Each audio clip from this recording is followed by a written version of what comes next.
那柄刀。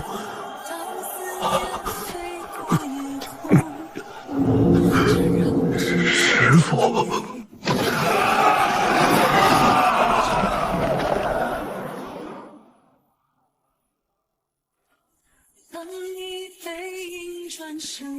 你的刀还给你，下次别乱用东西。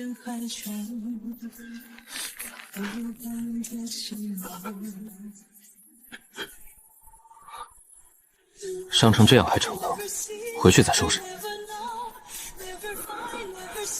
你们4个神桥境围杀我一个弟子，也好意思？你到底是什么人？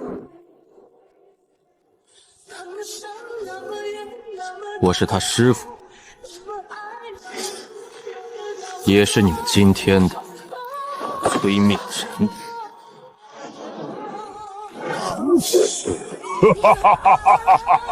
天刀的师傅早在300年前就没了，一个7星境的小子也敢冒充仙尊？你左臂断了，小伤。小伤个屁！忍着点。师傅，您怎么？回头再说，先把眼前这几个料理了。天刀赵小刀，南疆100年不败的战神，此刻站在一个年轻人身后，就像跟了一辈子。那副架势不是装出来的。杀了他们！师傅，4个神桥境，那又如何？师傅还是那么霸气。你那副德行还想打？站后面看着。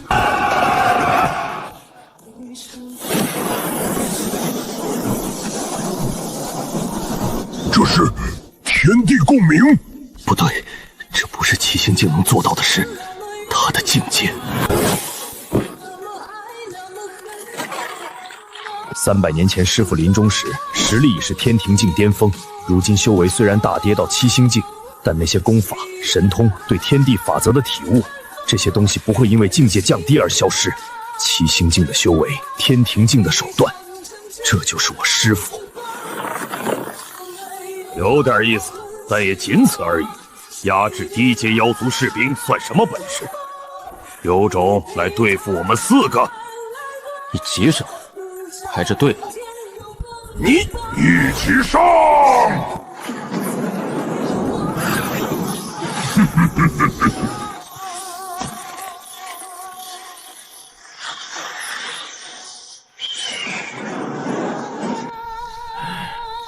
师傅说了让我看着，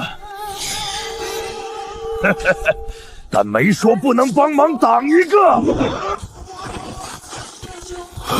天刀，你不要命了！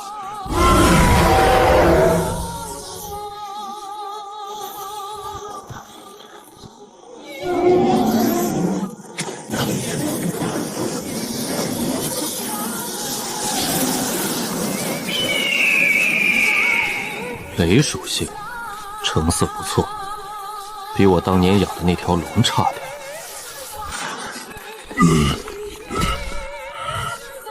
你到底是什么境界？7星？不可能！信不信随你。今天是走还是留在这？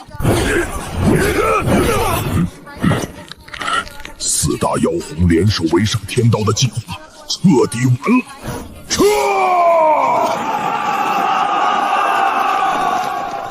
师傅，你真活了？废话，哭什么？多大人了？谁哭了？风煞迷眼。走吧，带我去你那破城坐坐，你那些伤不处理。 会落下毛病。好，师傅，又怎么了？杀猪刀，您怎么拿到的？你那破刀插在瑶光城广场上，我路过顺手拔了。那柄刀我设了条件，能拔出来的，要么是绝世天才，要么是师傅本人。50年了，没人拔出来过。那瑶光城的人看到刀被拔，岂不是什么？没事。公子，你好厉害！ 4个大妖怪都被你打跑了。这是路上捡的。哦，你当年不也是我捡的？大叔，你也是公子捡的吗？叫师兄。说说吧，妖族这100年都在搞什么名堂？4大妖皇表面各自为政，暗中早就联合了。我察觉到不对，欲擒故纵。对，他们在积蓄力量。我知道是陷阱，但我还是去了。为什么？因为如果不去，他们下一步就会对边境的人族城池动手。战书上写得很清楚，我不去，他们就毁城。我本来的打算是拼掉1、2个妖皇，就算倒下，也要让他们元气大伤。没想到你师父命硬，又活回来，伤还没好，少扯。认识这个吗？妖皇的调令，这东西怎么会在您手上？路上有个魔元王带着6个妖王来找我麻烦，身上带着这玩意儿。6个妖王，他们连您都要对付。我在瑶光城拔了你的刀，动静闹得不小。妖族怕人族再出一个天刀，想把我掐死在萌芽里。哪6个妖王？倒了一个魔元王，剩下5个跑了。天刀大人回来了！天刀大人没事儿，快传消息！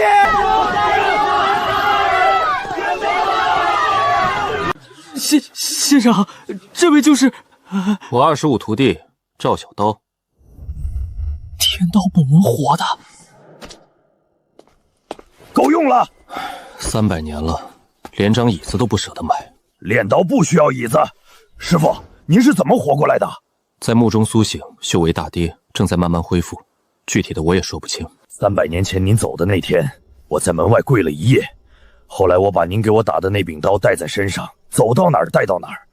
50年前，我觉得自己可能这辈子都突破不了了，就把刀插在瑶光城，想着万一哪天有个天才能拔出来，也算替您传了衣崩。你突破不了是因为心结。什么心结？刀道讲究无牵无挂，你心里装的东西太多了。什么东西？你自己想。公子，天刀城的烤肉好好吃，你快尝尝。师傅，这孩子路上捡的，天赋不错，血脉有返祖迹象。返祖？羽族的？南疆深处有一种赤灵芝，据说能激发血脉潜力。我知道，本来就打算找那东西。那地方不好去，赤灵芝只生长在九幽莽皇的领地深处，那片沼泽连我都不愿意轻易踏足。九幽莽皇刚被我打断了3根旗骨，短时间内应该没心思管自己的地盘。行吧。这表情，300年了还是一模一样。小刀，你知道毒沼地里有团黑雾吗？你也遇到了？遇到了，打不散，也伤不了我。那东西什么来头？30年前，那东西突然出现在毒沼地里，我去探过2次，它也不主动攻击我，就是赖在那儿不走。他跟我说了句话。什么话？他说妖皇的计划准备了100年，还说就算你突破天庭境也必倒无疑。这话什么意思？意思是4大妖皇围攻你可能只是第一步，后面还有后事。而且那团黑雾的气息很古怪，不像是这方大世界的东西。您是说外域？不确定，但有一个人可能知道。谁？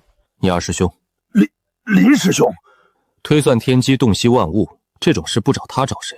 师傅，二师兄他这些年变了不少，他创建了天机阁，整个大陆的情报网络有一半在他手里。但他这个人越来越难以捉摸，连我去找他都要提前3个月预约。预约？找自己师兄还要预约？他原话是天机不可轻细，师弟也不例外。当年那个成天打听八卦的小子，现在摆起谱来了。行，这事先放一放，眼下先把你的伤养好，然后带我去找赤灵芝。至于你二师兄那边，等我亲自去会会他。听师傅的。那团黑雾说的话，就算天刀突破到天庭境也必倒无疑。这句话的重点不在天刀，而在天庭境也不够。能做到这一点的东西，在这方大势里屈指可数，要么是更高境界的存在，要么是某种超越境界的手段。不管是哪种，都不是现在的我能应对的，必须尽快恢复修为。七星巅峰距离生死境只有1步之遥，最多半个月，得快，更快。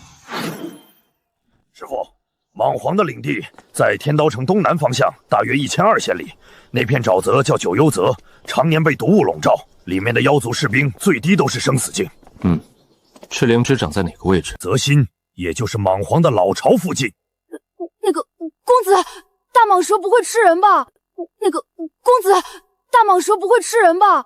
会，别吓他。 300年了，师傅弹脑头的力道一点没变。这竹子有毒，碰到皮肤就会腐蚀，别乱碰。好了，跟紧我。哇，暖暖的，公子你真厉害！少废话，跟上。聒噪！小刀哥好帅，但这地方好可怕。放心，有他在前面开路，没事的。什么感觉？身体发热，跟在毒沼地里一样，但比那时候强烈的多。赤灵芝就在附近。师傅，在这儿。师傅，这赤灵芝的品就比我之前见过的高了不止一个档次。这一株虽然小，但灵性……有东西过来了！这是什么声音？龙！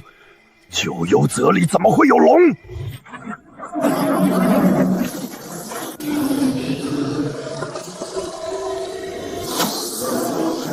师傅小心！什么？我说让开！师傅，师傅，这是您的坐骑，那条传说中的五指金龙。他在撒娇。这是用来镇压高阶灵兽的禁器，一旦锁上，灵兽的修为会被不断抽取，直到油尽灯枯。谁干的？我不知道您的坐骑在这里。300年前您走后，这条龙就消失了，所有人都以为它追随您去了。想要解开，必须找到下锁之人，或者用更强的力量硬破。师傅，要不我来试试？我一刀……你一刀下去，连龙带锁一起砍了。也是。找到了，这锁不是一个人下的，至少3个人，3种不同的力量。 3个人联手困住一条五指金龙，这些人到底是谁？万花天幕。什么？第3层封印用的是万花天幕的手法。师傅，您是说小师妹她？不一定是她亲手做的。万花天幕的简化版可以刻录在法器上，别人也能使用。但法器的来源，先把锁解了再说。忍着点儿。他在自愈，龙族的生命力果然恐怖。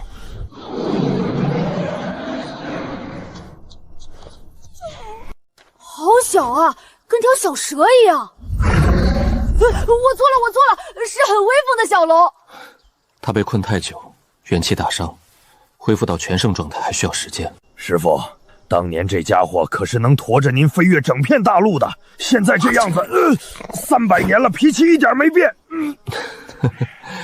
他还记得你？我也记得他，当年就爱咬我。幻羽，过来，张嘴。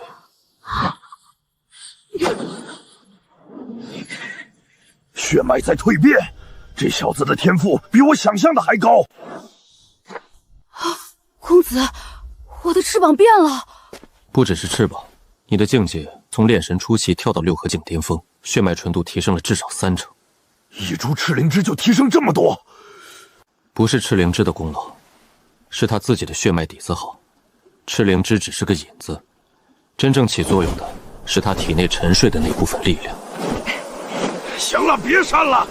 五彩羽翼，上古典籍中只有一个种族拥有这种特征——凤族。传说中与龙族并列的上古神族，一龙一凤，有意思。师傅，接下来怎么办？回天刀城，然后我要去一趟天机阁，找你二师兄问几件事。是。师傅，您这造型……闭嘴，带路。这是天刀大人的坐骑，我师傅的。这位年轻公子是？别问了，让路。先生，这是龙。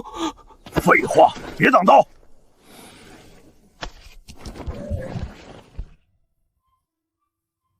被困那么多年，让他好好歇着吧。师傅，您打算什么时候去天机阁？明天就走。我跟您一起去。你留在天刀城盯着妖族动向。4大妖皇被打跑了不假，但那团黑雾还在，他们不会善罢甘休。那您路上小心。我又不是3岁小孩儿。是。公子，中州好繁华呀！别乱跑。我不乱跑。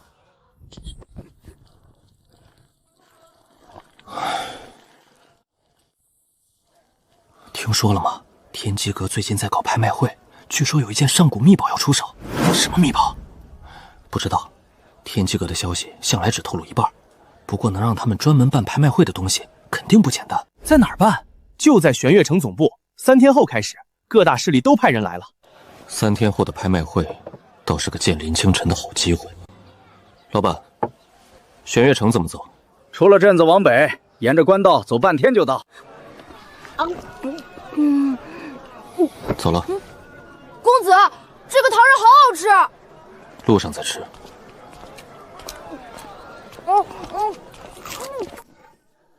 好大。走，先找地方住下，明天再去天机阁。为什么不现在去？贸然闯进去，以林清晨的做派，搞不好真让我排队遇。万华天幕是我独创的阵法，传给了清雪。以小金身上那层封印的精度，不像是简化版，要么是清雪亲手做的，要么是他把完整版交给了别人。但清雪不可能对小金下手，他从小就喜欢那条龙。那就是第二种可能，他把万华天幕传给了其他人，传给了谁？为什么？这些问题，只有见到他才能问清楚。但眼下，先见林清晨。2位是来查询情报，还是参加拍卖会？我找你们阁主。阁主大人不是随便能见的，你有预约吗？没有。那恕我直言，没有预约的话，你去通报一声，就说他师傅来了。这位公子，我们阁主的师傅早在300年前就……我知道，你只管去通报，他听了自然会见我。公子，他们会让我们进去吗？会的。阁下请随我来。哟，这么痛快。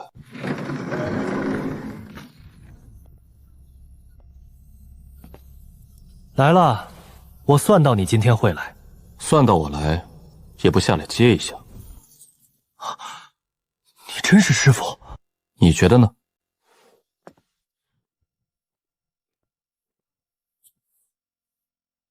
容貌对不上，师傅走的时候是白发老者，重新活过来，换副皮囊不是很正常？修为也对不上，师傅是天庭境巅峰，你7星巅峰。大跌了，正在恢复。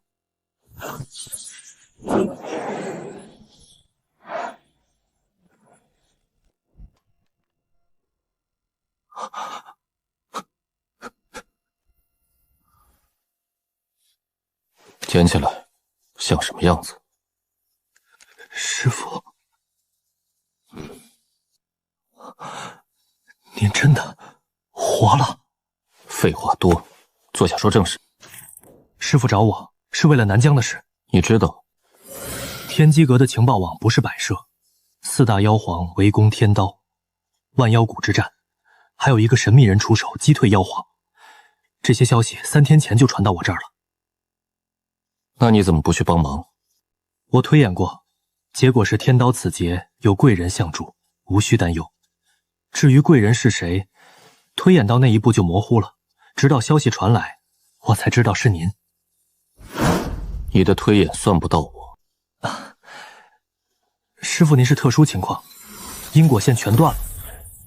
在天机推演中，您就是一个不存在的变量。我能算到您的影响，但算不到您本人。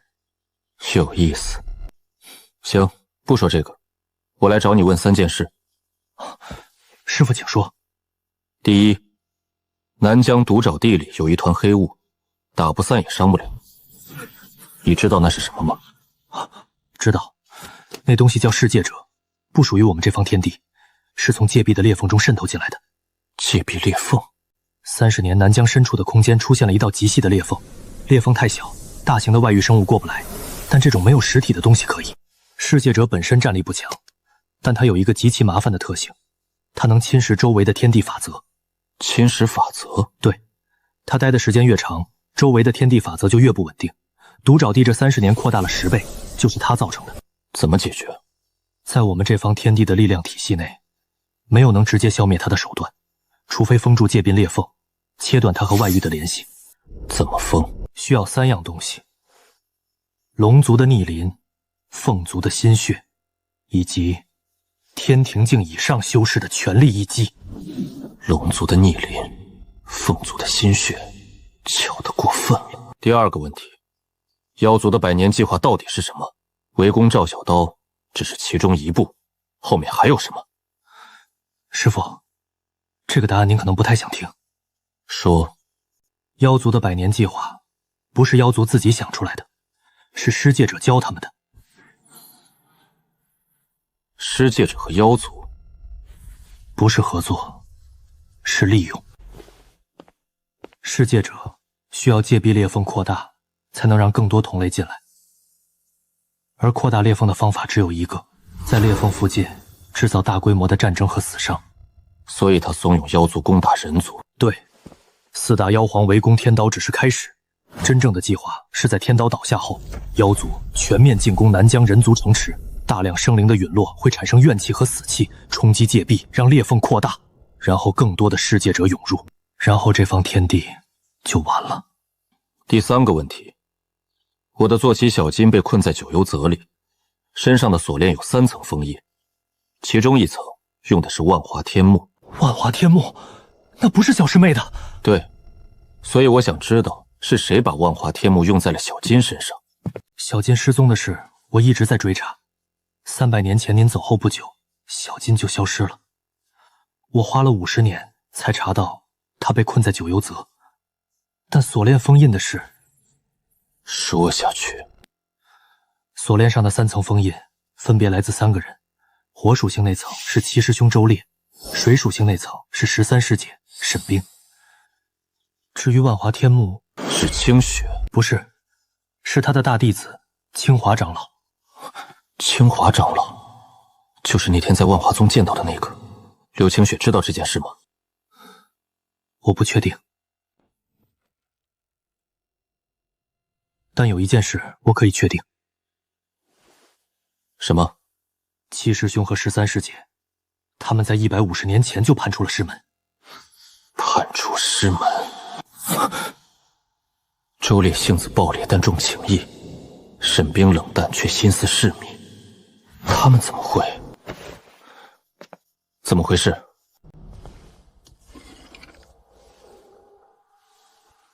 这是我这些年收集的情报，师父您自己看。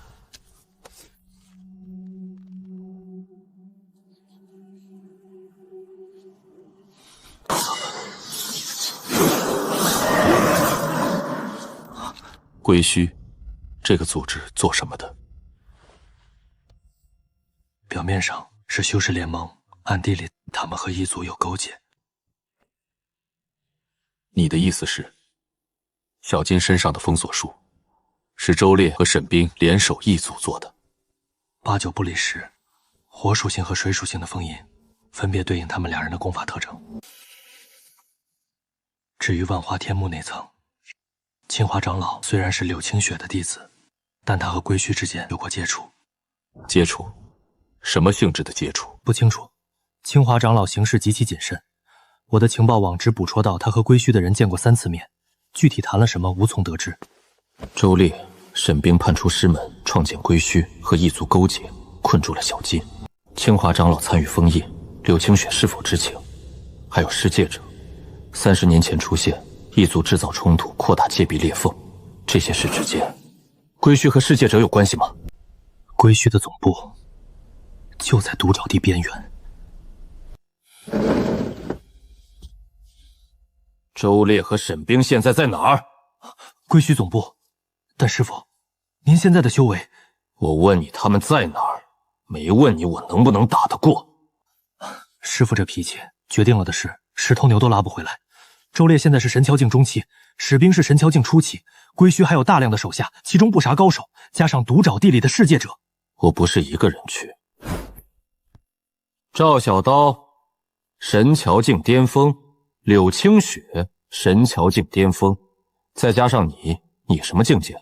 神桥境中期。3个神桥境加我，够了。师傅，您一个7星巅峰，我说够了就够了。不过在那之前，我得先去一趟万华宗见小师妹。对，清华长老的事必须当面问清楚。还有，万华天幕的完整版只有柳青雪会。如果清华长老用的是完整版，那就说明柳青雪把核心功法传给了他。师傅的意思是？我当年教他万华天幕的时候说过，此法不可外传。你怀疑小师妹？我不怀疑任何人，但我需要一个解释。啊，公子，谈完了。走了。去哪儿？万华宗。哦，师傅，拍卖会的事。什么拍卖会？3天后，天机阁有场拍卖会，其中有一件东西您可能感兴趣，一块界壁碎片，从南疆那道裂缝附近捡到的，研究它或许能找到封堵裂缝的方法。留着，等我从万华宗回来再说。明白。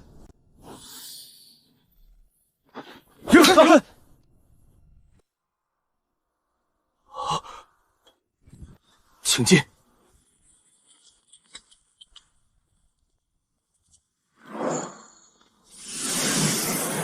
师尊，怎么这么快就回来了？那边的事办完了？办了一半，有件事要问你。师尊，请说。万华天幕，你传给谁了？师尊怎么突然问这个？回答我的问题。弟子传给了清华长老，弟子知罪。当年清华长老为弟子挡了一劫，身受重伤，弟子为了报恩，将万华天幕传给了他，用以护身。弟子知道违背了师尊的教诲，但……起来。我不是来兴师问罪的，我问这个是因为清华长老用万华天幕封印了小金。什么？我在九幽泽找到了小金，他被困了不知道多少年。封锁术有3层封印，其中1层是万华天幕。不可能！清华他怎么会？师尊，弟子发誓，弟子对此事毫不知情。小金是师尊的坐骑，弟子怎么可能？我信你，但清华长老的事必须查清楚。他现在在哪？他3天前出门办事去了。去哪儿了？弟子不知道，他只说3、5天就回。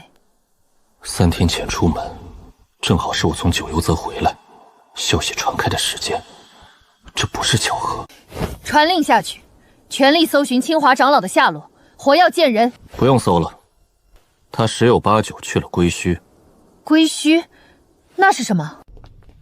周烈和沈冰150年前联手创建了一个叫归墟的组织，和异族勾结。归墟总部就在独沼地边缘。七师兄，13师姐。你最后一次见他们是什么时候？200年前，七师兄路过万华宗，待了3天就走了。13师姐更早，我建宗那年她来过一次，之后再没联系。他们有没有提过什么反常的事？没有。七师兄来的时候还夸我宗门建得好，说师父一定会欣慰。好一个周烈！师尊，您打算怎么办？去归墟。弟子跟您一起去。本来就打算叫上你。赵小刀也会来，加上林倾城，4个人够了。二师兄也……师尊，您已经见过二师兄了。昨天刚见的。300年了，100个师兄弟，有人叛出师门，有人音讯全无。我一个人撑着万华宗这么久。楠楠，你做得很好。师尊，弟子需要安排一下宗门事务，最快明天一早可以出发。行，我知道，去睡。师尊，宗门事务已安排妥当，随时可以出发。出发吧，去玄月城接你二师兄。赵小刀那边我已经传了信，让他直接去毒灶地外围会合。明白。师尊，要不弟子带您？我可以慢，但不能让徒弟驮着，面子问题。不用。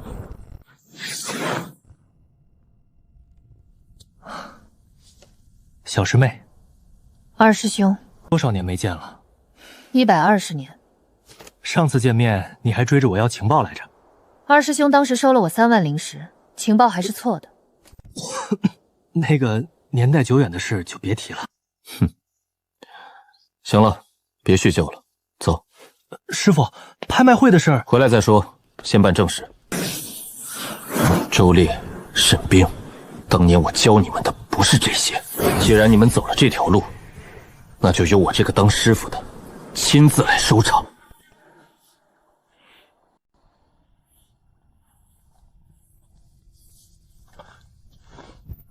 二师兄，小师妹，伤好了？早好了，师傅。归墟的位置我摸清了，就在毒沼地东北角，距离那东西盘踞的地方不到50里。防御如何？外围有3道阵法，里面常驻的高手不下20个生死境，周烈和沈冰都在。你怎么知道他们在？我昨天摸进去，远远看了一眼，周烈那个火属性的气息太明显了，隔着10里都能感觉到。3道阵法分别是困阵、杀阵和幻阵。困阵最外层用来拖延时间，杀阵在中间，威力不小但有破绽。幻阵最内层比较麻烦，是用异域力量加持过的，普通的破阵手段不管用。你盯了他们150年都没动手。行了，怎么进去？困阵和杀阵我来破，幻阵需要小师妹的万华天幕来对冲，用同源的力量去冲击效果最好。没问题。进去之后，周烈归我，沈冰归赵小刀，林清晨负责压制那些生死境的杂鱼。弟子做什么？你去找清华长老，他是你的弟子，你去处理最合适。问清楚他为什么参与封印小金，背后还有没有其他事。是。幻宇，在。你在外面等着，不许进去。可是公子，不许。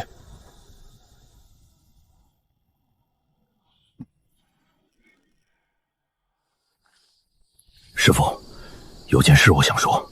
说。周烈那个人，我跟他打过交道。10年前他的人在南疆边境搞事儿，被我撞上了。我当时不知道归墟的底细，杀了他几个手下。然后他亲自来找我，没打起来。他看到我之后愣了半天，说了句原来是师弟，转身就走了。师傅，我总觉得周烈这个人没有表面上那么简单。还有沈冰，13师姐当年在门中的时候，唯独对7师兄言听计从。如果周烈有什么隐情，沈冰多半也是被他拉进去的。你想说什么？我想说，明天动手的时候，能不能别下死手？我尽量，但如果他们执迷不悟，那就没办法了。我去磨刀。师傅，不管明天怎样，有您在就好。周烈、史冰，300年前你们还是10几岁的少年少女，跟在我身后练功习武。周烈性子急，每次练功都想走捷径。史冰话少，但每次我生病的时候，都是他守在床边照顾。100个弟子，我记得每一个人的样子，但人会变。300年足够把一个人变得面目全非。明天见了面，希望你们还能给我一个说得过去的理由。走。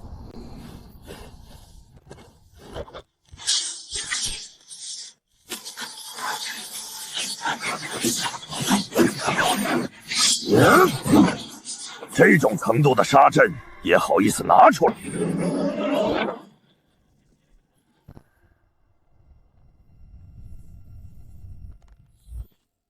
？7师兄，好久不见，你来这儿做什么？带师傅来看看你。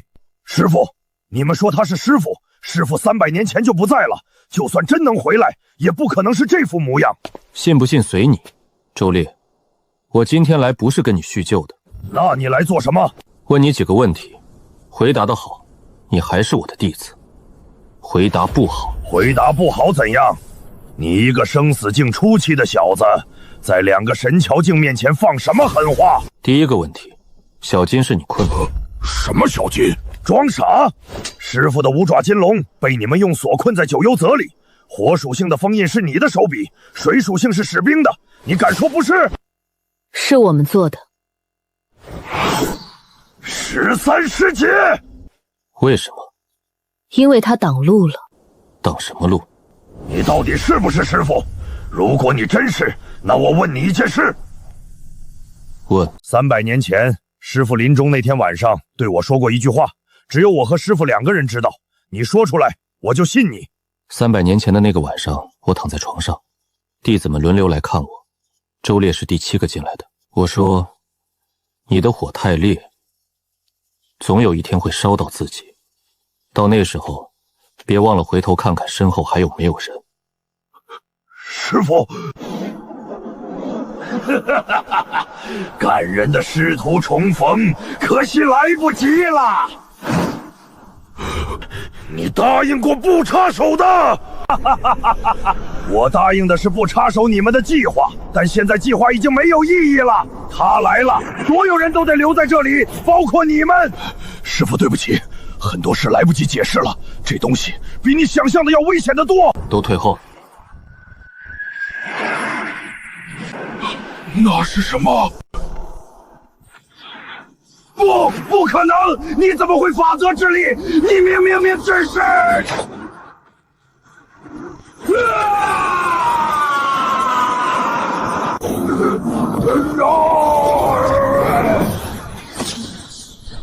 现在可以好好说话了吧？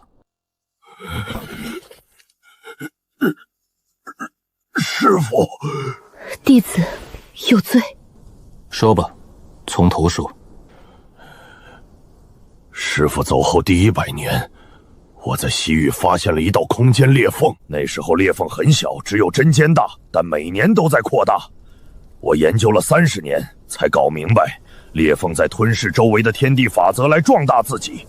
如果放任不管，100年之内整个西域都会被侵蚀。所以你想封印它？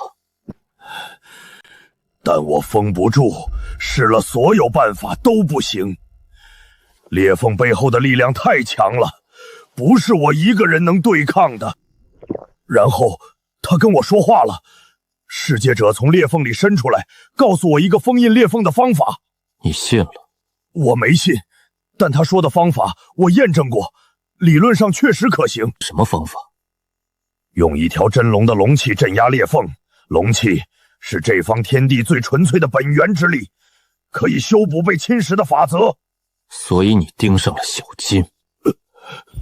你就没想过来找我，找二师兄，找小师妹，100个师兄弟，你谁都不找，自己一个人扛。他找过，150年前，7师兄找过2师兄。我当时推演显示，这条路的尽头有转机，如果我插手，转机反而会消失。什么转机值得让小金被困100多年？你是不是脑子坏了？那是师傅的坐骑。够了。小金的龙气被你抽了多少？3成。抽了3成之后，西域那道裂缝确实被压住了，但别处又出现了新的裂缝。世界者骗了我，他根本不是想让我封印裂缝，他是想削弱这方天地的本源之力。龙气被抽走的地方，法则变得脆弱，新的裂缝就更容易产生。等我发现的时候已经晚了，南疆的裂缝已经成型，世界者开始渗透进来。我想补救，但他威胁我，如果我把真相说出去，他就对小金下手。所以你见了龟墟？龟墟是为了监视世界者。这150年，我和沈冰一直在暗中研究对付他的方法。表面上跟妖族合作，实际上是在利用妖族的资源收集界壁碎片。这东西是界壁脱落的残片，研究透了就能找到世界者的弱点。你知道你最大的问题是什么吗？你火太烈，烧到了自己，然后忘了回头看看身后还有没有人。身后一直有人，你不回头，所以看不到。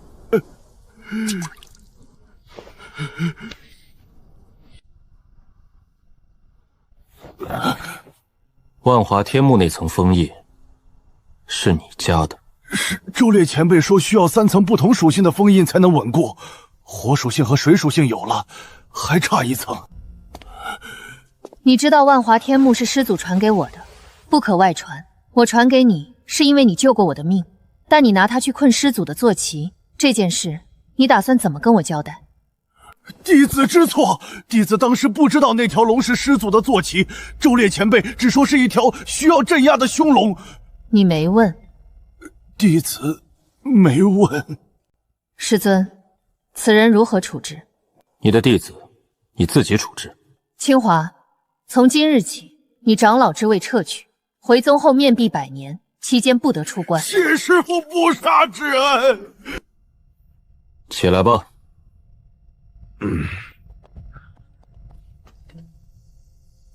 周烈，你收集的戒壁碎片一共有多少？17块，都在这儿。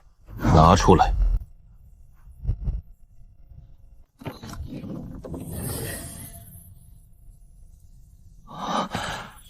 这些东西如果全部研究透，不用研究了。噬戒者已经死了，戒壁裂缝失去了外域力量的补给，会自行愈合。这些碎片留着也没用了。150年，白干了。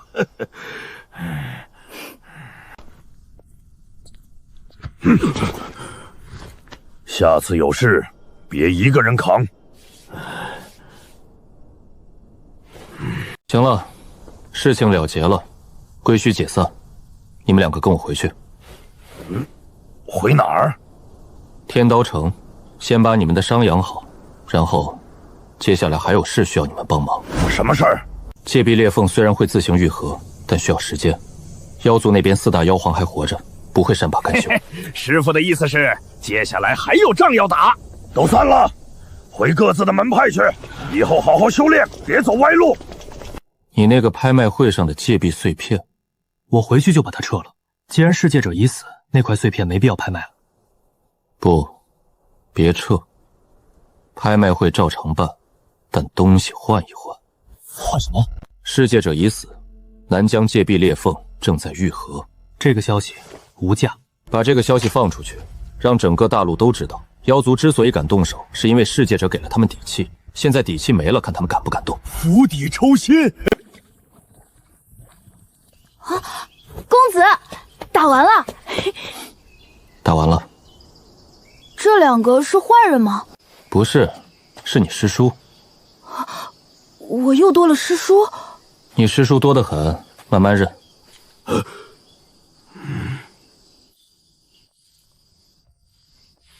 习惯就好。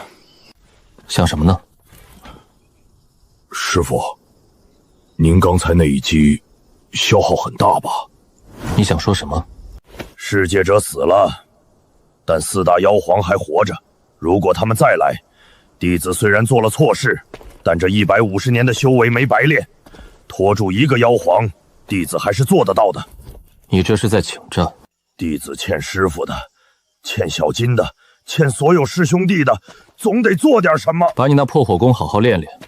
上次我看你出手，火候不够纯，杂质太多。有人。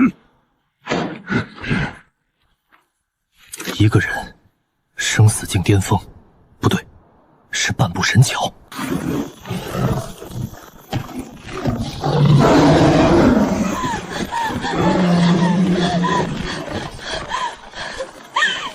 命啊！暗影豹，万魔血王的手下，生死境后期的修为，管吗？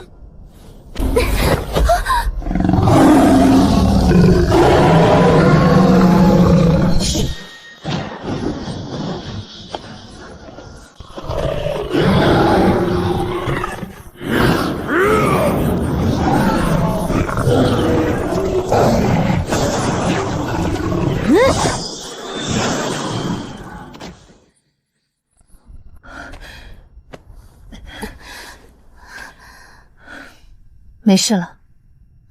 多谢各位救命之恩。你是谁？怎么会被万魔血王的妖族士兵追杀？我叫苏瑶，是北海玄霜宗的弟子。3天前，我们5人路过南疆边境，被妖族士兵伏击，其他4个师兄师姐都没了，只有我逃出来。玄霜宗是北海的中等门派，擅长冰系功法，实力不弱。5个人路过南疆边境，为什么会被妖族士兵伏击？我们是来送信的，给天刀大人的信。您就是天刀赵小刀。宗主说，万魔血王在集结残部，准备对南疆发动第2次进攻。这次他还联络了北海和西域的妖族势力。多少？万魔血王至少联络了6个妖皇级别的存在，加上原来的4个，10个妖皇，10个妖皇联手，他拿什么说服其他6个？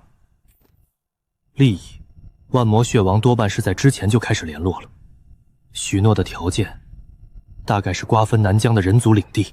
那消息传出去之后，那6个妖皇还会来吗？不好说，有些妖皇本来就对人族领地垂涎已久。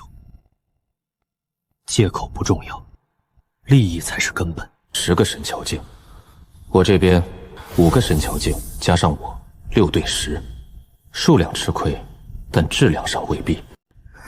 什么时候来？宗主说，最快半个月。回天刀城，半个月够做很多事。师父打算怎么办？你觉得呢？主动出击。被动防守永远是下策。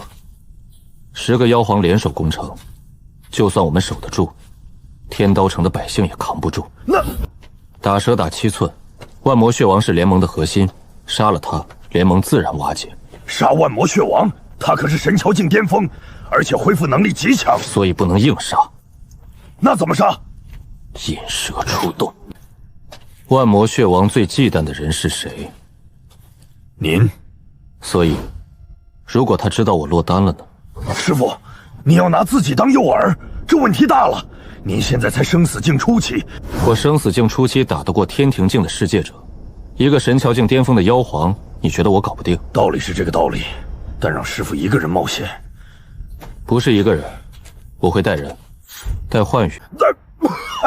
带那个小家伙，他的速度比你们所有人都快，万一出了意外，他能带我撤离。而且，幻羽的血脉是凤族，凤族天生克制血族。您早就想好了？从九幽泽回来就在想了。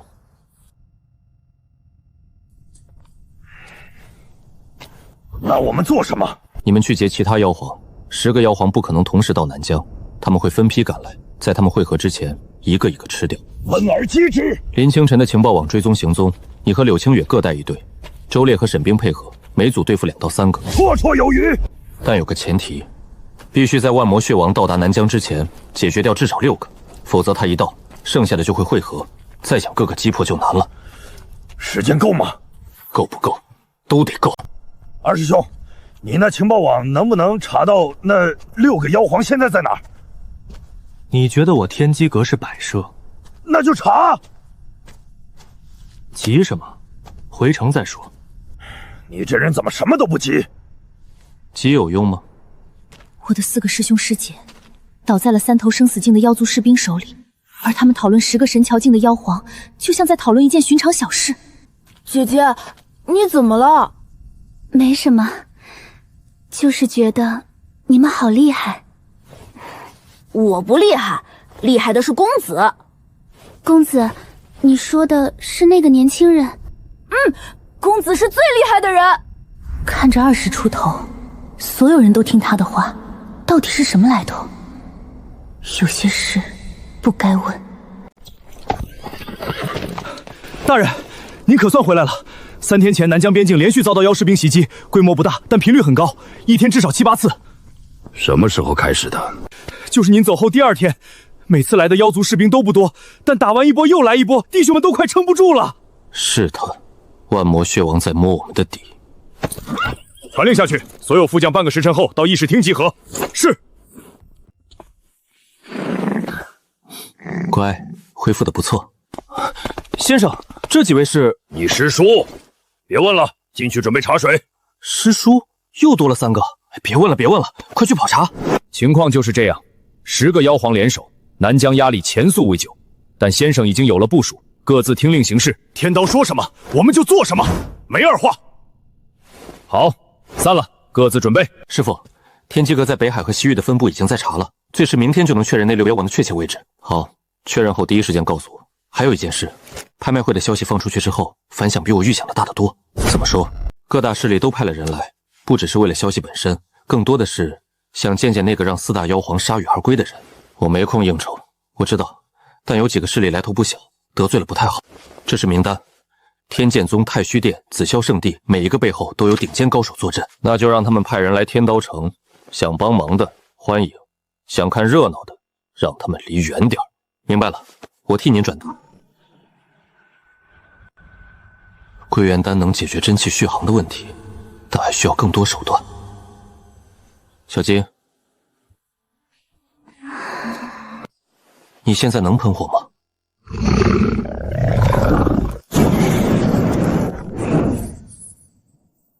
威力还不够，不过没关系，慢慢恢复。6个妖皇位置全部确认，2个在北海，3个在西域，1个在东荒。北海那2个距离最近，5天能到南疆；西域的需要8到10天，东荒最远，至少半个月。先打近的。北海那2个，赵小刀、柳清雪，你们去。什么时候走？现在。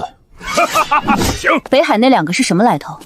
一个叫寒渊精王，擅长水系和冰系；另一个叫血山虎母，擅长毒术和精神攻击。一强一弱，够了。西域那3个呢？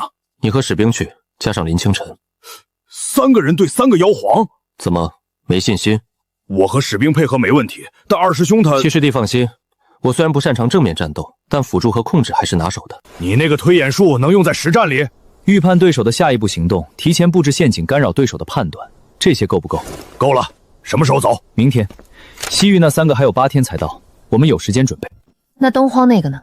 最远半个月才到，等你们解决了西域的再去收拾他，不迟。公子，我们什么时候动？等消息，等万魔血王的确切位置。二师兄不是说他在南疆深处吗？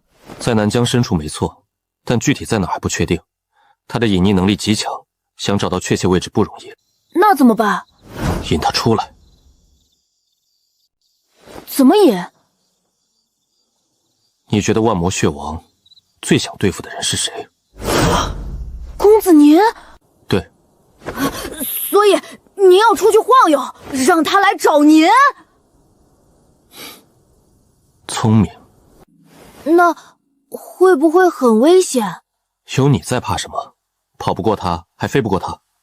嘿，那倒是，我飞得可快了。你这个样子能干什么？哎呦！别欺负他。走，出城转转。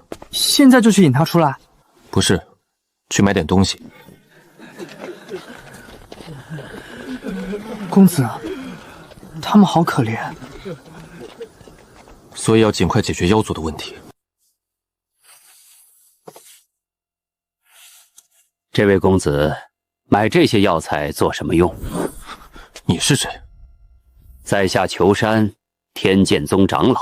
方长老找我有事，不敢说找，只是恰好路过，认出了公子身上的气息。什么气息？法则之力的残余。一个生死境初期的修士身上残留着法则之力的编动，我活了800年，头一回见。所以天剑宗想跟公子交个朋友，持此令可随时出入天剑宗，享受长老级待遇。方长老，我跟天剑宗无冤无仇，也没什么交情，无功不受禄。公子误会了，这不是施恩，是投资。投资？南疆的局势是所有人都看得到，但也不想贸然插手天刀的地盘，所以想先跟公子通个气。通什么气？天剑宗可以派3个高手南下支援，条件是战后南疆边境的3座灵矿归天剑宗开采50年，3个高手换3座灵矿50年。你们天剑宗的算盘打得真响。公子觉得条件不合适，可以谈，不是合不合适的问题，是我不需要。公子，10个药皇，我说了不需要。方长老，回去告诉你们宗主，南疆的事我自己能解决。天剑宗想帮忙可以，但别谈条件，要么真心实意来帮，要么别来。趁火打劫这种事，我这人记仇。公子的话，在下会如实转达。告辞。公子，那个人好讨厌。商人而已。走了，回城。公子不怕得罪天剑宗？怕什么？你也觉得他讨厌？哼！英雄所见略同。苏姑娘怎么还在？先生，我想留下来帮忙。帮什么忙？我修为不高，正面战斗帮不上什么，但玄霜宗的冰系功法在治疗和辅助方面有独到之处，战场上总需要人救治伤员。你会疗伤？玄霜宗有一门冰系疗伤术，可以冻结伤口，阻止恶化，为正式治疗争取时间。行，留下吧。多谢先生。这个配方300年前自创，名叫归元丹，专门用来快速恢复真气。以前练这东西跟玩一样，现在火候控制费劲了些，但经验还在。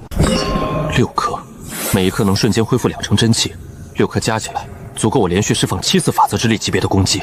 7次，够。先生，赵将军传来消息，北海寒元金王已被击败，血山虎母重伤逃窜，正在追击。先生，灵港卫星传消息，西域3个妖皇中的一个已被周烈和沈冰联手击败，剩下2个正在围堵中。一切按计划进行，该我动了。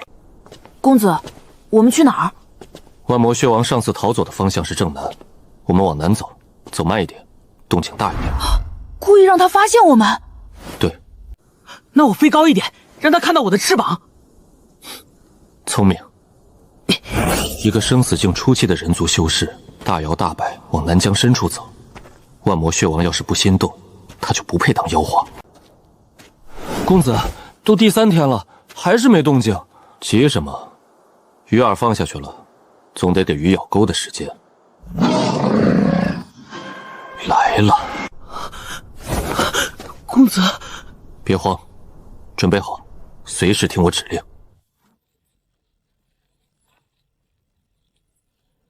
万魔血王，我等你很久了。欢愉，下来。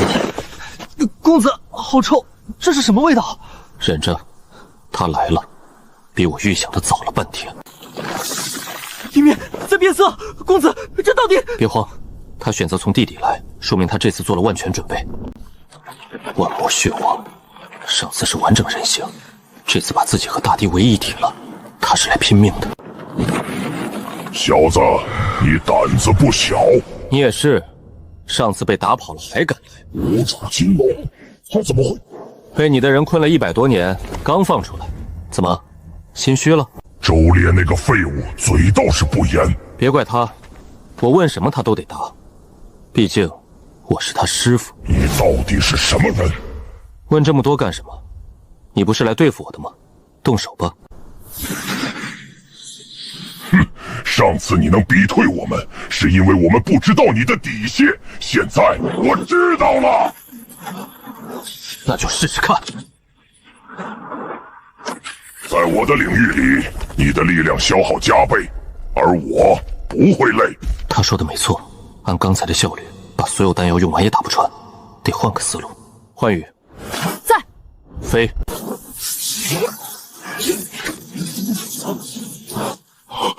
凤族，惊不惊喜？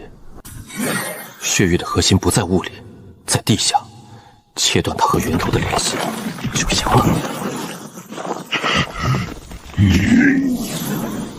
现在公平了，我要你死！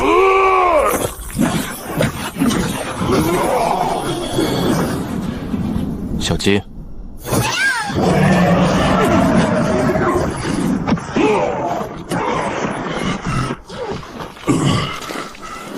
你到底有多少？够对付你了。欢愉，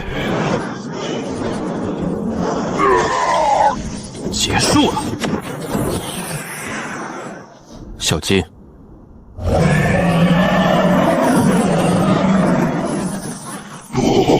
不敢！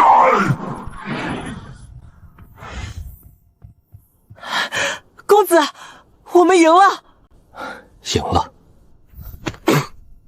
哼，你就喷了那么一小口，得意什么？公子，那个大妖怪真的彻底消失了吗？龙火烧的是本源，本源没了，拿什么恢复？放心吧。哦，那就好。走吧，回去睡觉。公子您不累吗？累，所以回去睡觉。万魔血王死了，南疆的危机算是解除了。赵小刀和柳青雪在处理北海那边，周烈他们负责西域，应该都能收尾。但是他临死前那句话“不甘”，一个活了无数年的妖皇，最后说的不是求饶，不是威胁，是不甘。他在不甘什么？想不通的事，先放着。那是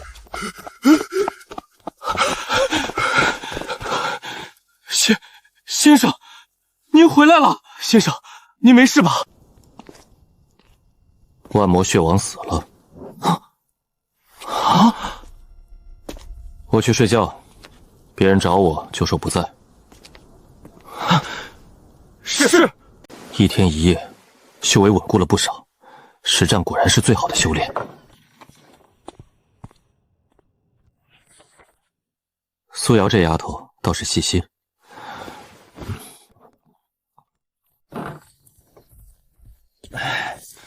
北海那2个妖皇，解决了。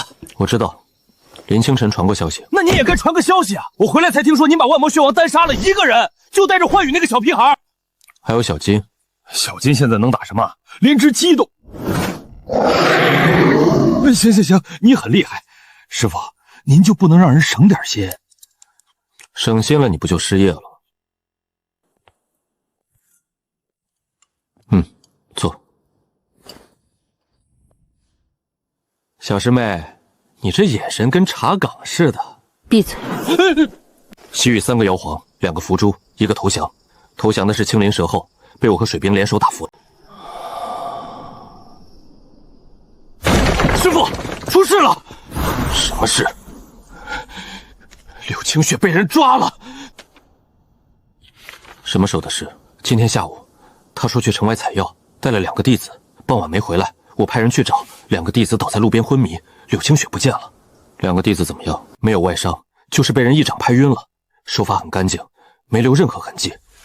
一掌拍晕2个生死境的弟子，不留痕迹，至少神桥境巅峰，甚至可能是天庭境。天渊，大陆最北端，永冻之地，常年冰封，方圆千里无人烟。那里的天地法则极度混乱，任何推演术都无法探知情况。你算不到。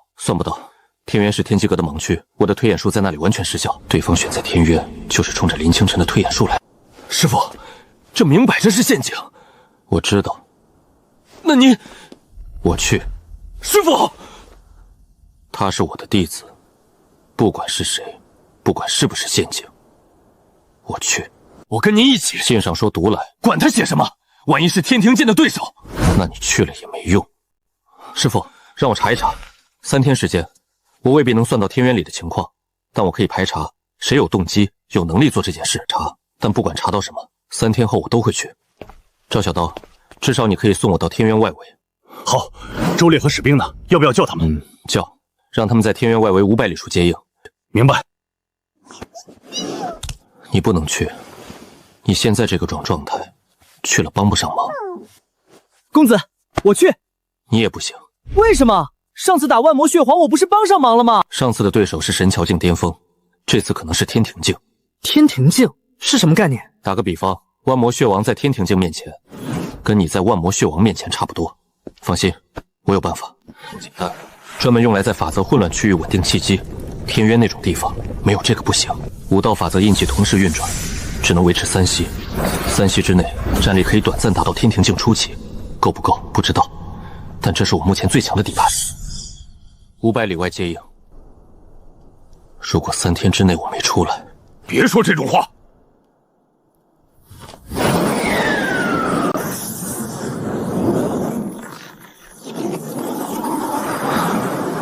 1天半，到了。法则混乱程度远超想象，普通神桥境来这里，实力至少打7折。下面有人，而且不止1个。来了就下来吧。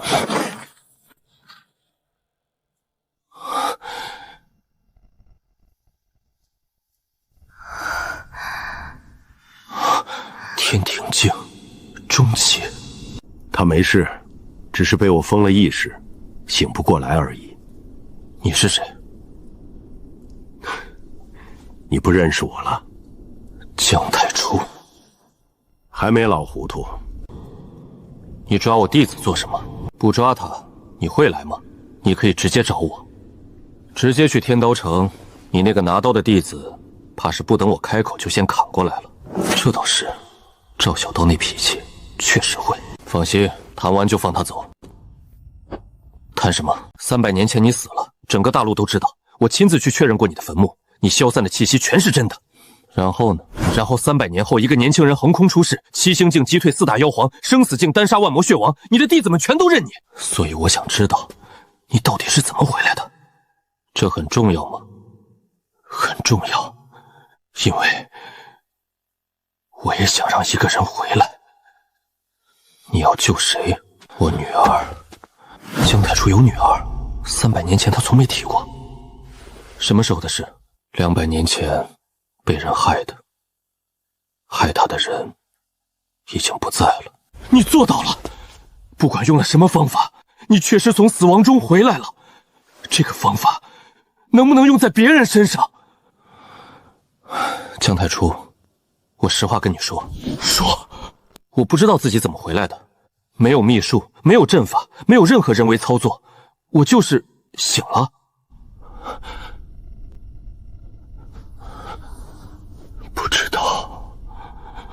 不知道。你冷静点。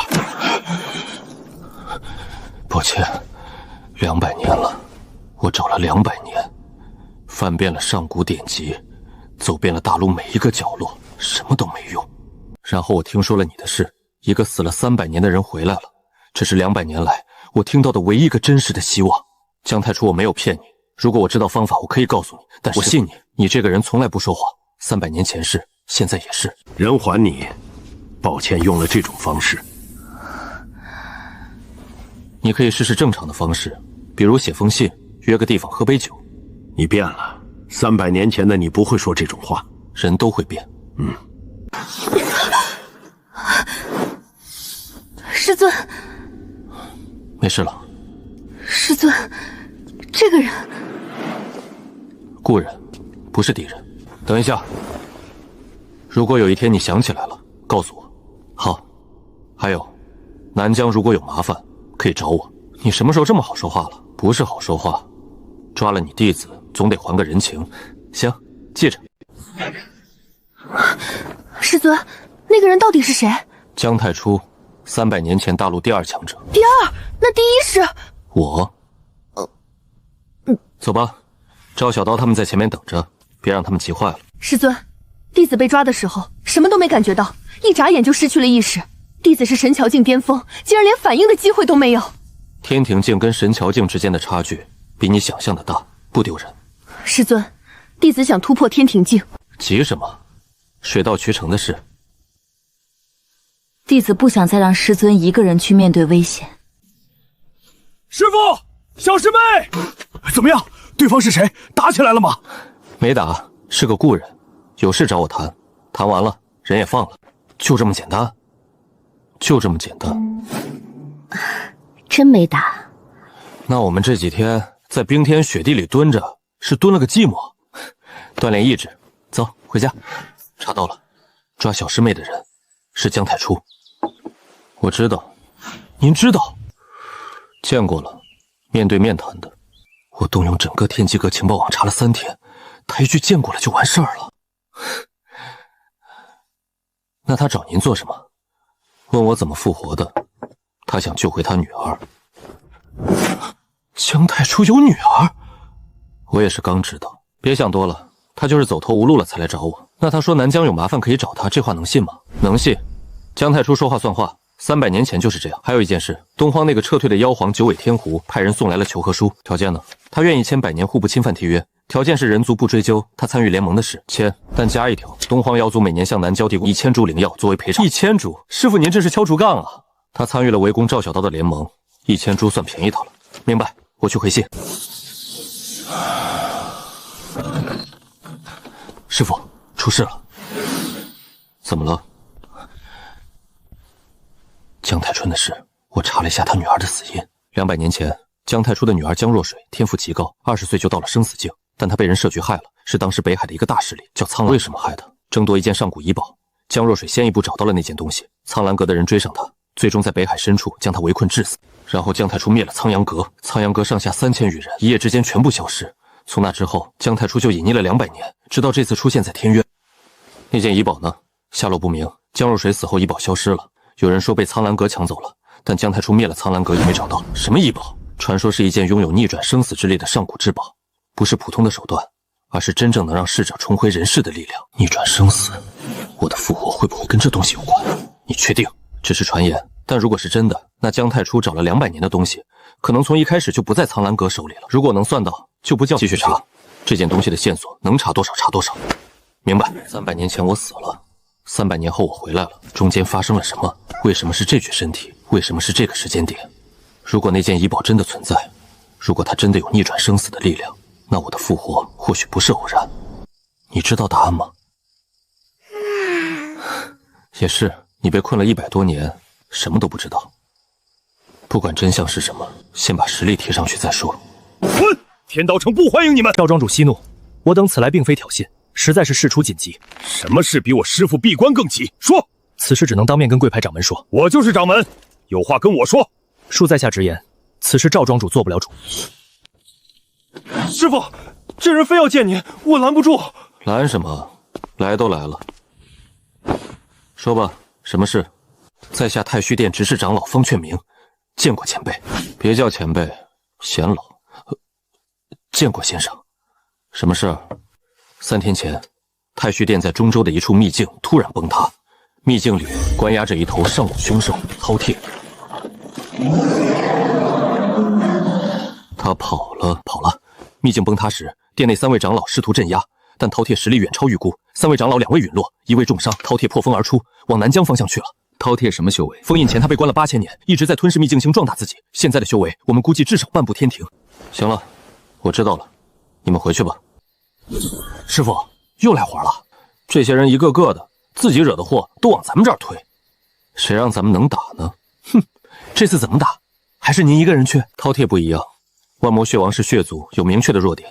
饕餮是上古凶兽，没有明显的克制关系，而且他的核心能力是吞噬，任何攻击对他都没用。那岂不是越打他越强？理论上是，所以不能跟他打消耗战。那怎么打？得把他重新封印。封印？太虚殿的封印都关不住他。太虚殿的封印关了8000年，材料老化了，换新的就行。新的封印从哪儿来？我来布。300年前我研究过上古封印术，饕餮这种东西硬打不掉，唯一的办法就是封印。但封印需要一个能承载封印力量的载体。什么载体？龙珠。别紧张，不是要你的龙珠，是要你帮忙凝一颗临时的。五指金龙可以用自身龙气凝聚出一颗临时龙珠，这颗龙珠存在时间不长，最多7天就会消散，但7天足够我完成封印了。怎么？差多少？3成。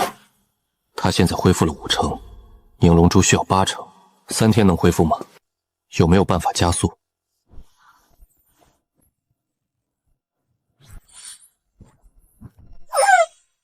行，都给你，吃完好好消化。3天后我要龙珠。那可是方岐山送的礼，转头就为了龙。他要是知道了，他不会知道。万一知道了呢？那就当他为南疆安全做贡献了。情况就是这样。3天后，饕餮到苍梧山脉，我们在那里截住他。封印需要多长时间？布阵加激活大概需要1炷香。也就是说，我们要拖住一头半步天庭的上古凶兽1炷香。对，就我们4个？5个，我也会参战。布阵之前，我先跟他打一轮，消耗他的体力。等阵法布好，我再激活封印。那中间那段时间谁来拖？你们4个，你们4个。没问题。要不要把小师妹叫回来？来不及，万华宗在西域，一来一回至少5天。那姜太全呢？他不是说南疆有麻烦可以找他？不到万不得已，不用。欠人情这种事，能少欠就少欠。师傅，这可是半步天庭，我们4个神桥境拖1炷香，说实话，我没把握。所以不是硬拖。苍梧山脉的地形我研究过了，这里2山夹1谷，最窄处只有100丈。饕餮体型庞大，在这里它的机动性会受到极大限制。把它引进峡谷？对，引进去之后，周烈、沈风封住谷口，赵小刀和林青荣在谷内牵制，不需要跟他硬碰硬，只要不让他跑出峡谷就行。火墙加上地形优势，1炷香没问题。谷尾交给我。那我和2师兄在里面跟那大家伙玩捉迷藏。有个问题，饕餮的核心能力是吞噬，如果他不攻击我们，而是直接吞噬峡谷的山体，把整座山，我们的地形优势就没了。所以需要一个诱饵，一个比山石更有吸引力的诱饵，让他把注意力放在吞噬诱饵上，而不是山体。什么诱饵？法则之力。这些东西里面蕴含着外域法则，对饕餮来说，这比普通灵气好吃10000倍。把这些碎片分散布置在峡谷内，饕餮进去之后会被碎片吸引，忙着吞噬碎片的时候，就顾不上吃山了。17块碎片，按照他的吞噬速度，够他吃2炷香。2炷香，绰绰有余。那就这么定了。明天出发，后天到苍果山脉，提前1天布置。先生，喝点东西吧。你放了什么？黄芪和当归，补气无血的。先生这几天消耗大，得补一补。挺好。公子，素瑶姐姐对你真好。她对谁都好。才不是，她给赵师叔端汤的时候，脸都是板着的。你观察挺仔细。明天还有硬仗要打，走一步看一步吧。这地方连鬼都不愿意来，这山体是玄铁岩，硬度极高，饕餮要啃这个得费不少功夫，所以才选这里。走吧，进去布置。这玩意儿，他应该会喜欢。300年前这种东西信手拈来，现在每一笔都得拼尽全力。今晚休息，明天继续。素瑶姐姐，你怕不怕？怕什么？明天要打大妖兽啊！有点，但有先生在，应该没事。那肯定没事，公子最厉害了。师父，弟子有个事想问。问。封印饕餮之后，您会虚弱多久？3天左右。3天？这3天里，如果有人来，你们守着就行。可是周烈，你又想一个人扛，上次的教训还不够。有事说出来，大家一起想办法，别动不动就自己扛。是，师父。好了，辛苦了。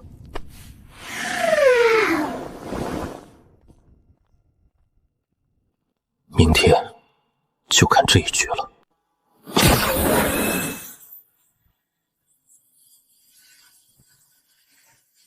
布置完了，各就各位。啊！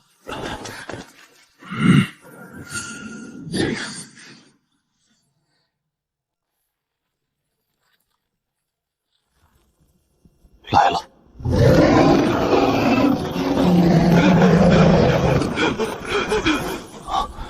太虚殿的人怎么在这儿？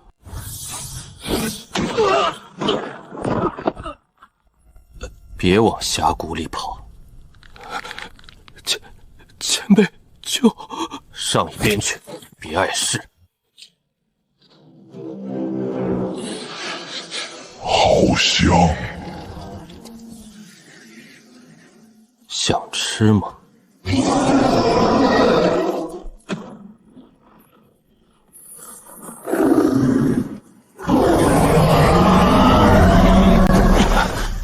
就是现在，周烈！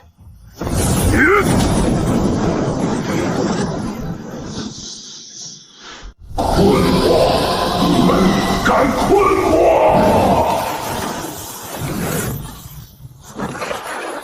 赵小刀！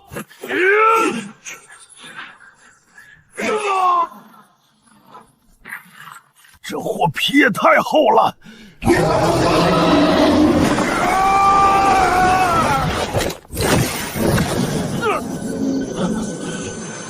别跟他硬碰，牵扯一下，带着他跑。行，老子陪他溜溜弯儿。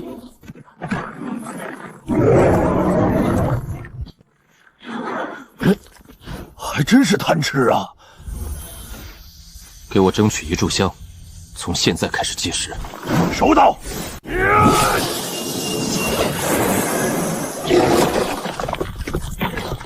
我让你吃，我让你吃！就在这里。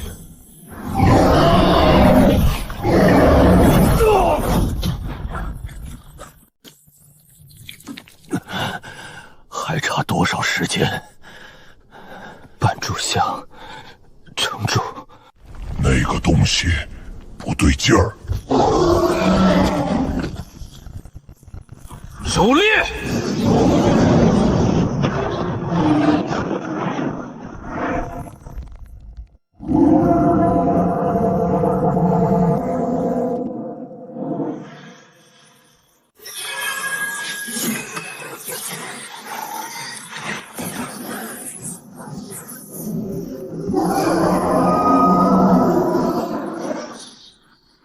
还不够。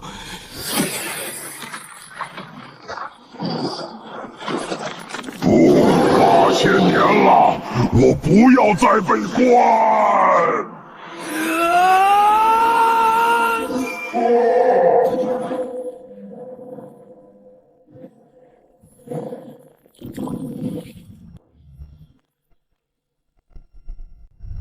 师傅，没事，就是脱力了。成了。成了。先生，您的经脉断了2条，需要静养至少3天。我知道，临时龙珠维持不了多久，得赶快把这东西送到太虚殿去。哼，让他们自己来拿，凭什么我们帮他们收拾烂摊子，还得送货上门？也行，想说就说。啊，我们没想说什么。你都写在脸上了。先生，断裂的2条经脉，我已经用冰息术暂时封住了，不会继续恶化。但彻底愈合至少要3天，这3天您不能运功，一点都不能。知道了。每次都说知道了，然后偷偷运功，您之前干过2回了。3回，在万妖谷那次你不知道。哟，这不是太虚殿那个人吗？还没醒呢。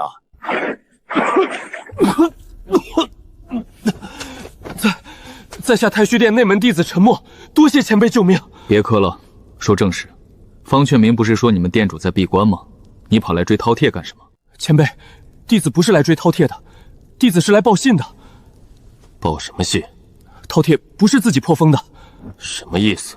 秘境崩塌后，店里派人去查看封印残骸，发现封印阵法的3个阵眼全部被人从外部破坏过。从外部？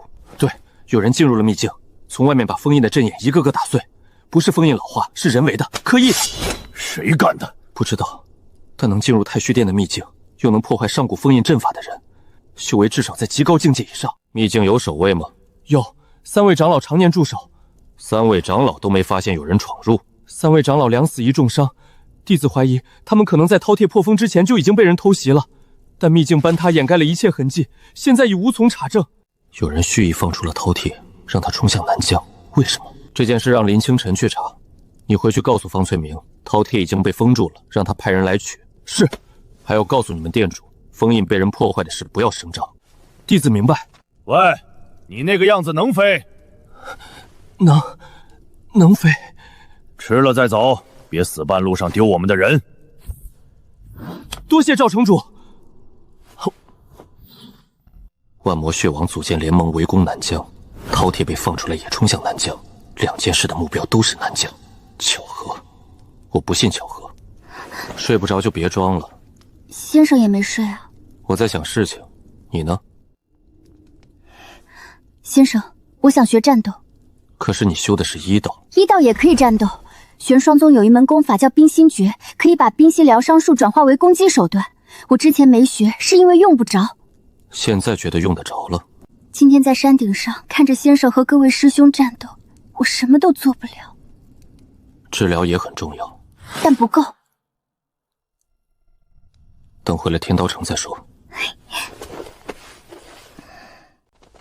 先生大恩，太虚殿没齿难忘。若非先生出手，这头凶兽到了南疆腹地。行了行了，把它带回去吧。临时封印只能撑7天，你们得重新准备好新的封印，别再出岔子了。一定一定，这是店主特意吩咐送来的3件上古法器，聊表心意。我说了不要法器。那先生想要信息？太虚殿的藏星阁里有没有记得特殊古物的信息？有，上古典籍中有零星记载，但都语线不详。先生如果需要，在下可以把所有相关典籍的抄本送来。越快越好。3件上古法器不要，要几本破书。师傅，您这买卖做得亏。信息可比法器值钱，可法器能卖钱啊！你缺钱？不缺。那不就得了？师傅，您轻了不少。废话，几天没好好吃饭，能不轻吗？那回去我给您做牛肉面。你会做饭？在外面流浪150年，什么都会。先生，别哭，还没死呢。是，不哭。先生，经脉已经接上了，但还很脆弱，1个月内不要同时调动超过3道法则印记。说真的，别超过3道。那我先出去了。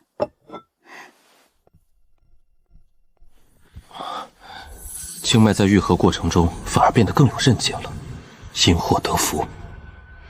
先去书房，查到了，200年前姜太初的女儿姜若水在北海争夺一件上古遗宝，被苍兰阁围杀。但有个问题，如果那件宝物落入了苍兰阁手中，姜太初灭了苍兰阁之后应该能找到，他没找到，说明东西不在苍兰阁。那在哪儿？2种可能：第一，姜若水被杀之前把东西藏了起来，或者托付给了某个人，他已经被人用过了。300年前我已陨落，那件宝物却刚好能逆转生死，有这么巧的事？继续查，重点查200年前北海发生了什么。明白，饕餮是被人为放出的，那件宝物的线索指向200年前的北海，幕后可能是天庭境以上的存在。所以从头到尾都有人在整我们。不确定是针对我们，但南疆肯定是目标之一。谁？为什么？不知道。管他是谁，来了就打。打得过吗？先练练再说。现在最重要的是2件事：第一，查出幕后黑手是谁，交给我；第二，提升实力，不只是我，你们所有人都要突破，别等到敌人打上门了才知道后悔。是。回城主，1刻钟前有人接触了东面的第3道防线，我们赶到时人已经不见了，只看到一道白光一闪而过。500丈外有一个人站着不动，修为是天庭境初期。师傅，是发现什么了吗？快回城里。啊！回去，所有人回到各自的位置，护城阵法全部开启。听到了吗？都按他说的做。城外有人，天庭境初期。是来找麻烦的？不确定。如果是来找麻烦的，不会只碰一下手阵就收手。那是什么意思？挑衅？有可能。天庭境初期，我推演不出这个人的身份，被遮蔽了。遮蔽？这个人身上有某种器物在干扰天机，我的推演术碰到那层干扰就被弹回来了，这不是普通的遮蔽手段。我出去看看。师父，万万不可！以您现在的经脉，我去。你打不过天庭境，我带周烈和沈冰一起去，3个神桥境为1个天庭境初期。打不过的，两者的差距不是数量能填补的，就是10个打1个，赢面也不超过3成。那怎么办？给我10息时间。什么意思？如果对方动手帮我撑10息，10息之内我能做好准备。好。站了这么久，不进来坐坐？你瘦了。你认识我？你果然不记得了。我应该记得你吗？不重要了。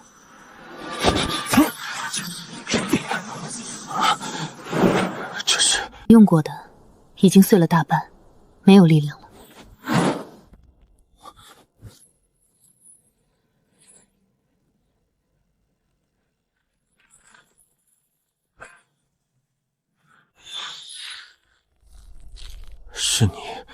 是你救了我。等等，你叫什么？白苏。师傅，那个天庭境呢？走了。走了？走了是什么意思？打了没有？没打。那来干什么？送东西。就这？白苏这个名字，你听过吗？没有。弟子也没听过。白苏，天机阁的资料库里没有任何记录。一个天庭境的强者，居然没有任何记录。一个天庭境初期的女人，救了300年前的我，却没有在任何人脑海里留下记忆。白苏，你到底是谁？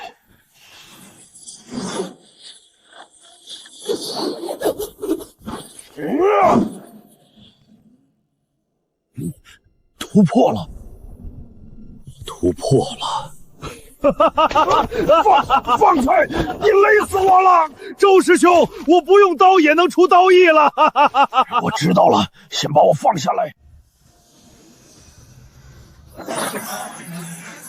生死境后期，法则印记调动从5道提升到7了，距离神桥境只差最后一步了。师傅，师傅！什么事？我的道意突破了。然后呢？我发现周师兄和沈师姐偷偷牵手了。你怎么知道的？我起来练刀正好看着。行了行了，你喊什么？我激动啊！周师兄150年的铁术终于开花了。滚去练刀。师父，您看这个，炼珠者与被救者之间需有命魂共鸣方可成功。命魂共鸣是什么？我查了，命魂共鸣是指2个人的魂魄频率完全一致，只有在极深的情感羁绊下才会产生。父母子女之间有可能，但概率极低。最常见的是道侣。师父，白苏很有可能是您300年前的道侣。不可能，300年前我身边的人你都认识，你见过他吗？没有。但师父，您有天机屏障术。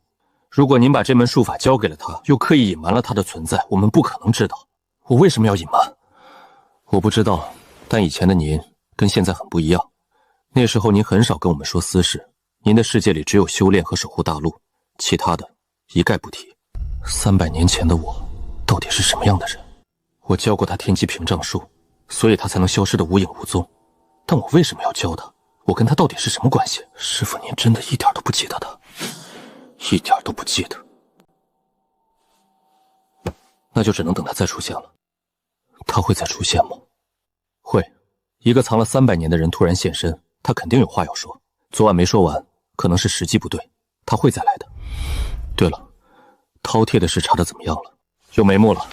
太虚殿记录了入侵者的一丝残留气息，我让天机阁的人比对了，跟3个月前出现在南疆边境神秘力量完全吻合。什么力量？不属于人族，不属于妖族，也不属于任何已知种族。如果非要归类的话，最接近的是外域的东西。外域是界壁裂缝，我不确定，但这是目前最合理的推测。2次行动都失败了，如果他们的目标是界壁裂缝，那他是想扩大裂缝，让外面的东西涌进来。界壁裂缝现在愈合到什么程度了？7成，按自然愈合速度，还需要3个月才能完全闭合。加派人手守裂缝，周烈和水兵轮换，24个时辰不间断。任何靠近裂缝的可疑人物，立刻拿下。明白。公子，有人找你。谁？一个老头，说是什么天剑宗的。阁下是？天剑宗2长老秦苍。秦长老远道而来，有何贵干？老夫此来是代宗主传话，3个月后，天剑宗举办论剑大会，届时各大势力齐聚，共议界壁裂缝之事。论剑大会，名为论剑，实为议事。如今各地都出现了裂缝，规模虽不及南疆这条，但数量在持续增加。各地都出现了裂缝，我会去。还有一件私事，天剑宗内部有人对宗主的决策不满，老夫此来也是想提醒先生，论剑大会上未必所有人都是善意的。有谁不满？不方便说，先生到时候自会知道。老夫告辞。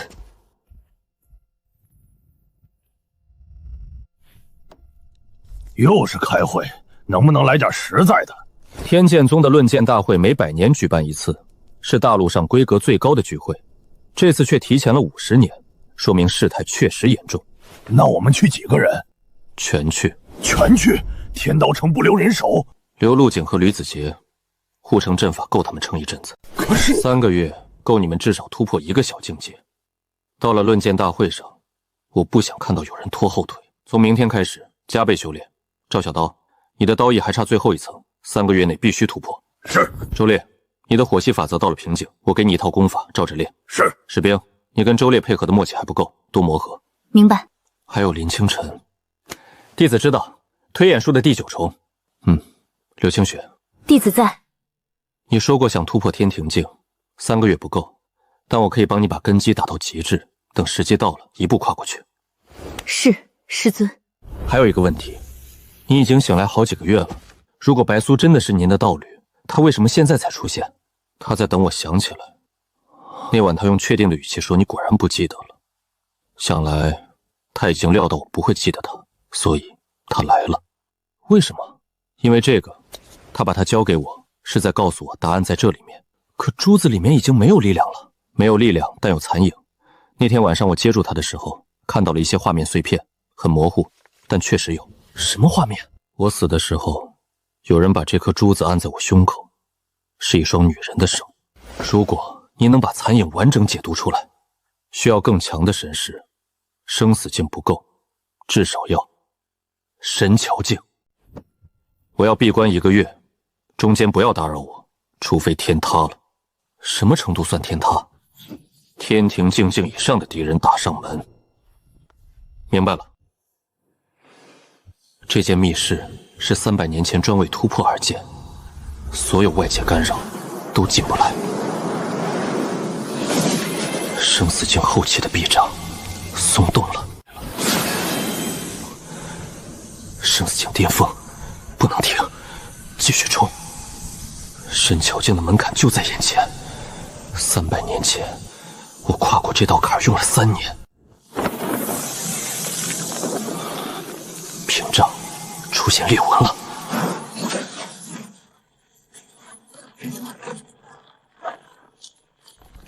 神桥境初期成了，法则印记从9道变成了12道。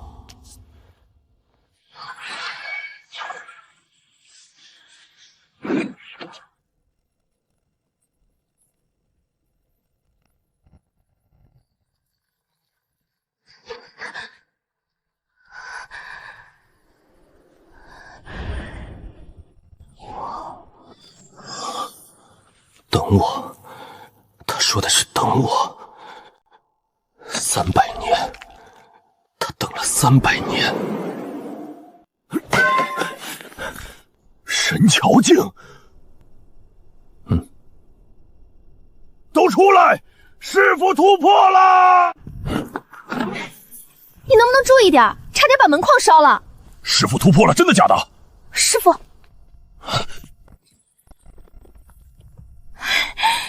师傅，你突破了！你醒过来才多久？半年？半年从七星境到神桥境，这速度也太离谱了吧！底子好。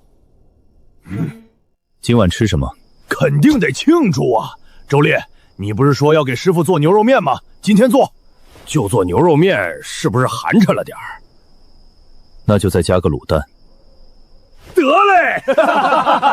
残影我看完了，看到了什么？300年前的战场，我的身体倒在山顶废墟里。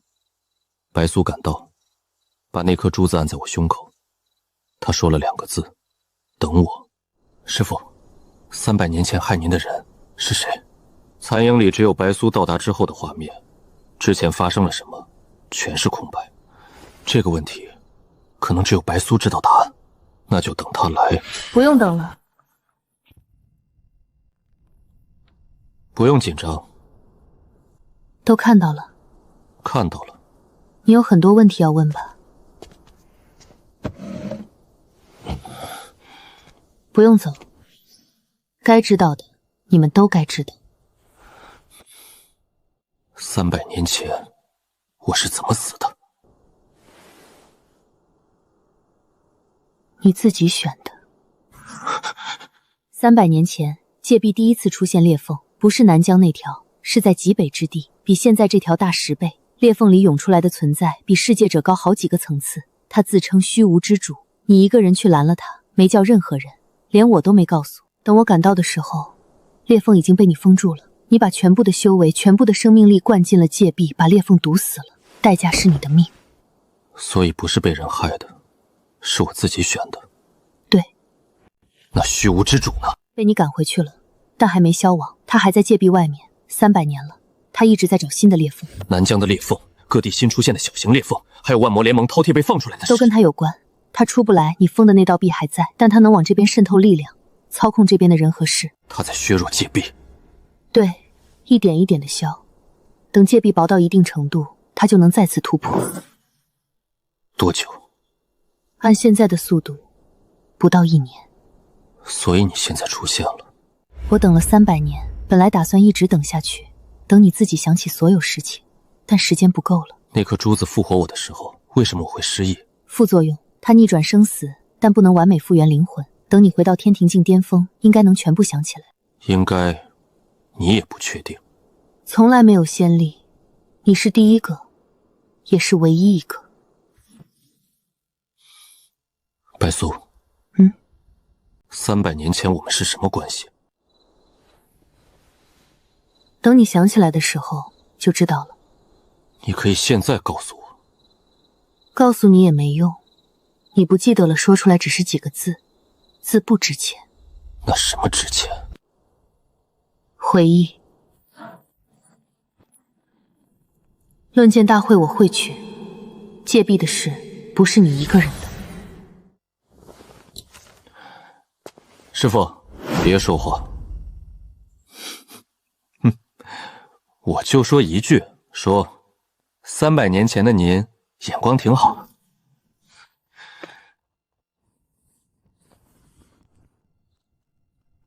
看什么看？虚无之主，1年，论剑大会，白素，300年前我一个人扛下了一切。上次我一个人。但这次不是。1个月后的论剑大会，该见的人，该打的架，该接的底，全在那儿了。大陆上所有的牌，都该摊开。